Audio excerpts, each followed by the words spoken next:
Hey guys, welcome back to today's video. Today is Sunday, December 19th, 2021, and today I'm going to be taking a look at Joe Manchin not backing the Build Back Better program, a bill that was pushed forth to the United States Senate, a $1.9 trillion package spent on infrastructure and a number of other things that Joe Manchin ultimately is saying, no, I cannot support.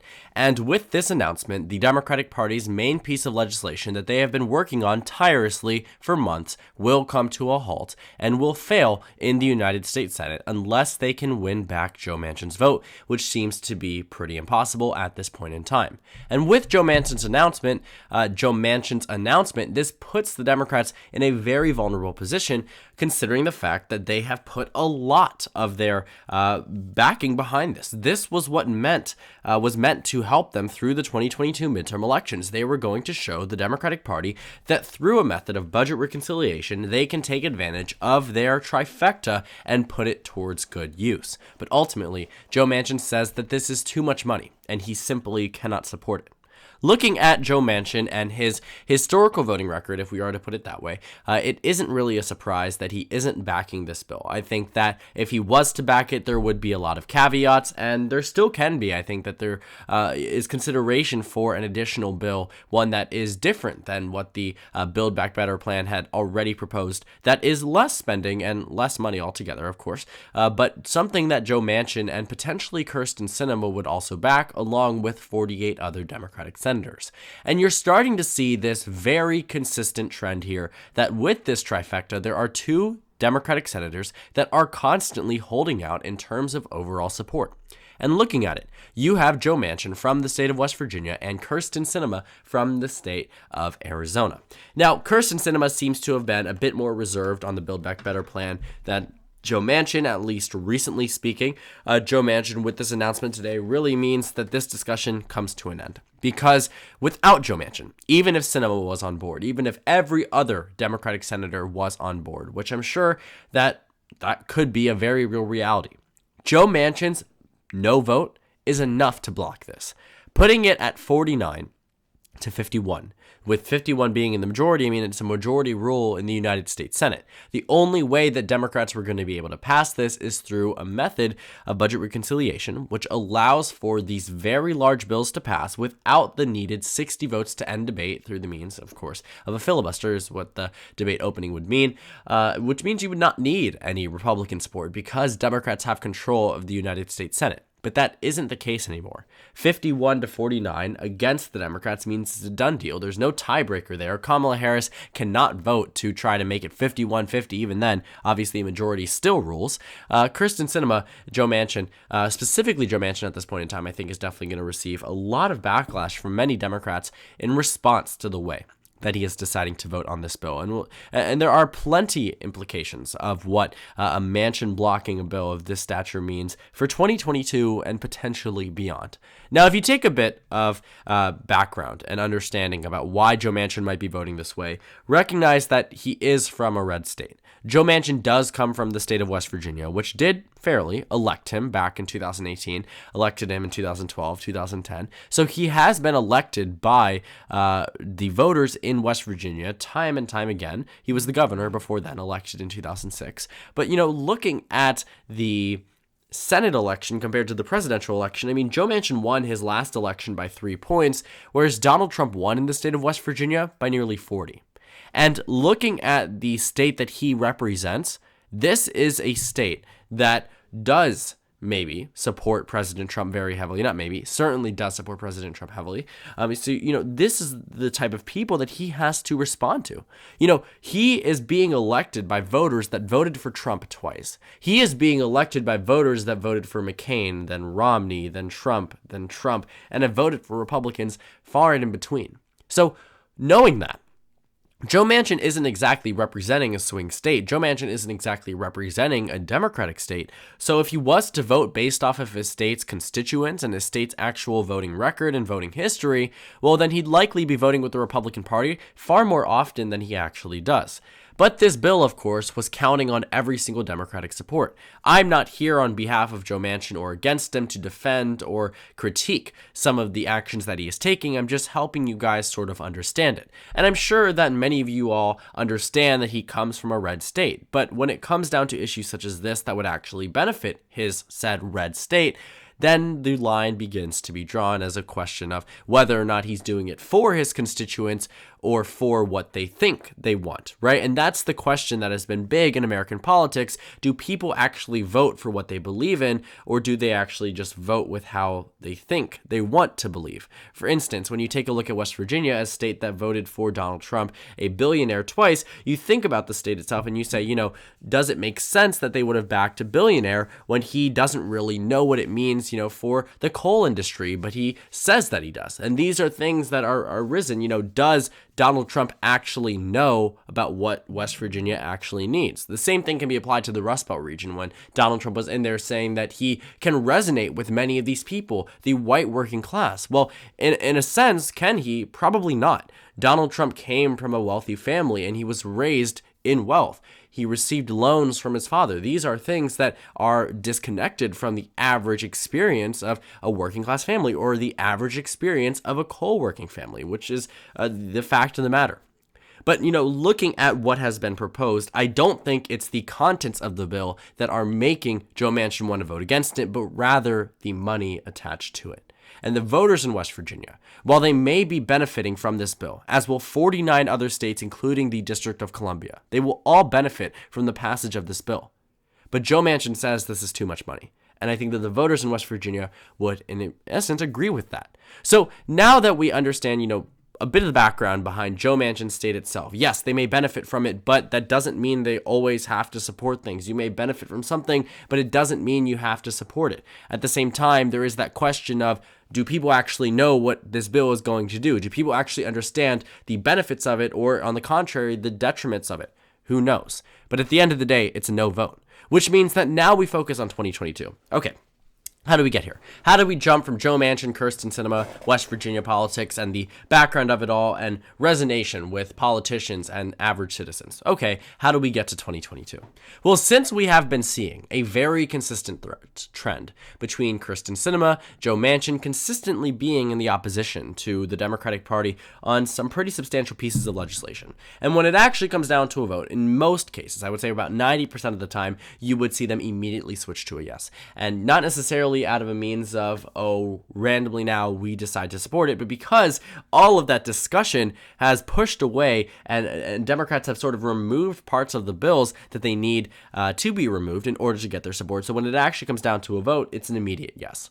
But we have started to see, again, this very consistent 1-2 off trend between Joe Manchin and Kyrsten Sinema that raises the questions for 2022. Can Democrats get a majority that would bypass the need for the votes of Sinema and Manchin? And you can see that in our Senate map. Here's our Senate map for 2022. Let's go ahead and use this website here. The link is right here in the middle of the screen if you want to check it out. Very, very helpful website, very informative website.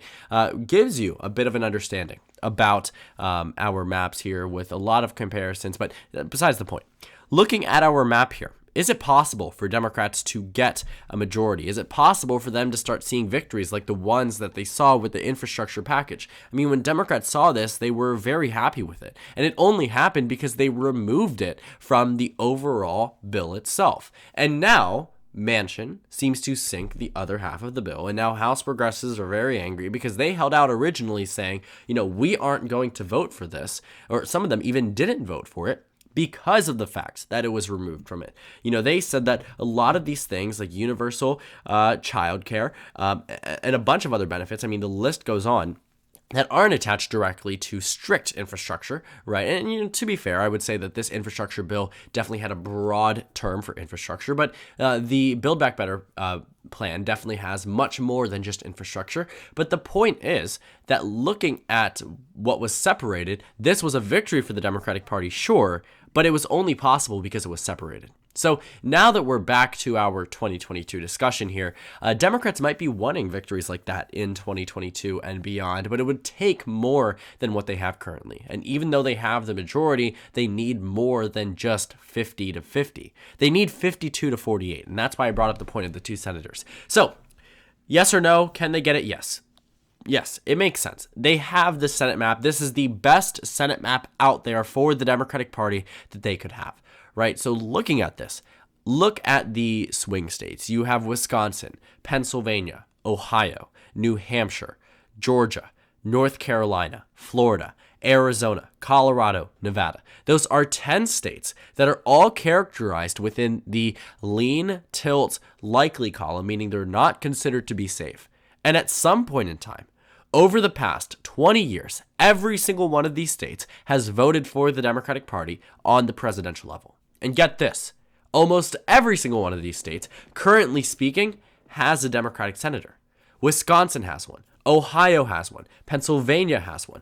New Hampshire has one. North Carolina doesn't, but this election could be more competitive, and it nearly has elected Democrats in the past. Florida does not, but did just 3 years ago. Georgia has 2, Arizona has 2, Nevada has 2, Colorado has 2. So when you see some of these states, and you know that currently the map is 54 to 46 based off of my estimation.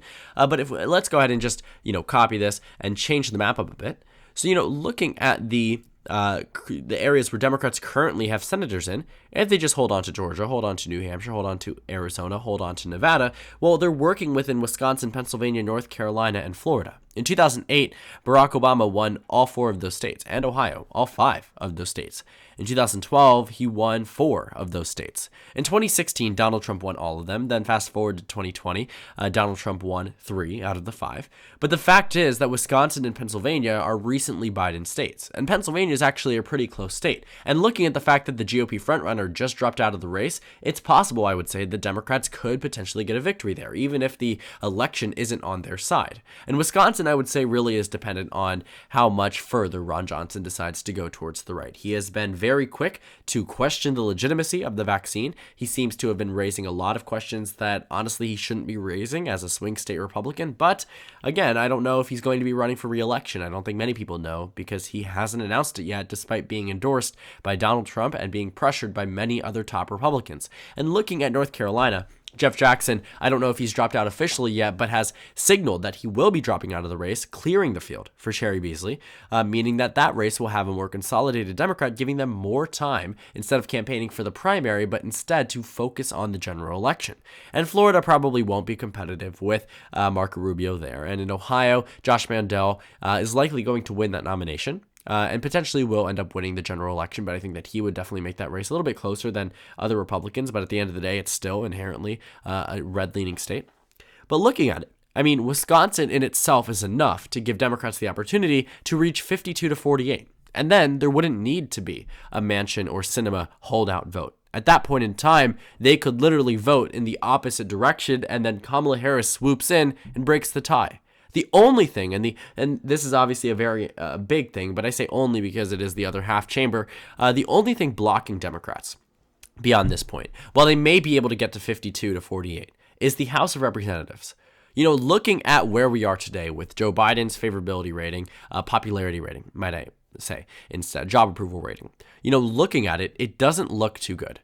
I will say that at this point in time, and I've been very consistent about this over the past couple of months, that the Democratic Party is on track to lose control of the House of Representatives, and I see no real way around that. But on the other hand, I do think that Democrats haven't completely, finished it all off. They are playing hardball in redistricting, which means that they have opportunities in other states that 10 years ago, they didn't draw districts as harshly as they could have. And I think that now we are starting to see the true partisan effects of gerrymandering, but in a way that is going to make our House map probably not too different than how it looks right now. Again, the GOP is likely going to take control. And if they do take control, that means the Democrats are going to be blocked by the House of Representatives every step that they can get.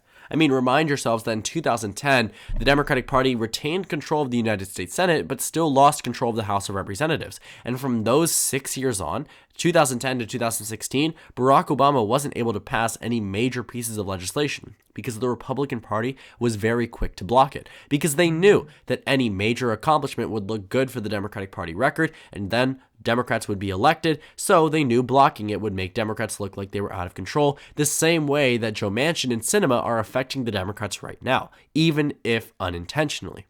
Because it looks dysfunctional with the trifecta, voters are inclined to say, why don't we elect new leadership? As they decided in the state of Virginia with Youngkin, Sears, and the new Attorney General, and new control of the House of Delegates. When things don't seem to get done, voters are inclined to vote in the opposite direction, even if it is that said opposite direction that might be blocking it. But in this specific case, it isn't. It is the Democratic Party's inability to whip votes. It is Joe Manchin, Kyrsten Sinema, and others who are unwilling to get on board with this bill. And that's not necessarily to blame them or try to shame them for acting a certain way. This is merely reporting on the reality of it all, that this is not some type of Republican holdup on this bill, more so on the Democratic Party's inability to coalesce around one piece of legislation that they've been working on for months and ultimately will now fail in the United States Senate and will negatively reflect on the Democratic Party. But it's very clear who these two perpetrators are time and time again, even if not specific to this bill. But in many other bills together, you always see it. Manchin and Sinema, time and time again. And that's going to raise many concerns for 2022 as a means of electing more Democrats in the United States Senate to counteract this type of leverage that both of these two senators have had over the past year. So thank you guys so much for watching this video. Make sure to comment down suggestions below. Subscribe on the left if you haven't already, and check out the Instagram and Twitter. At the bottom left of the screen, there's also a Discord server for you to go ahead and join. On the screen, there's a video you can watch, and then a playlist for my 2022 election analysis videos. Again, thank you guys so much for watching, and I will see you all later today.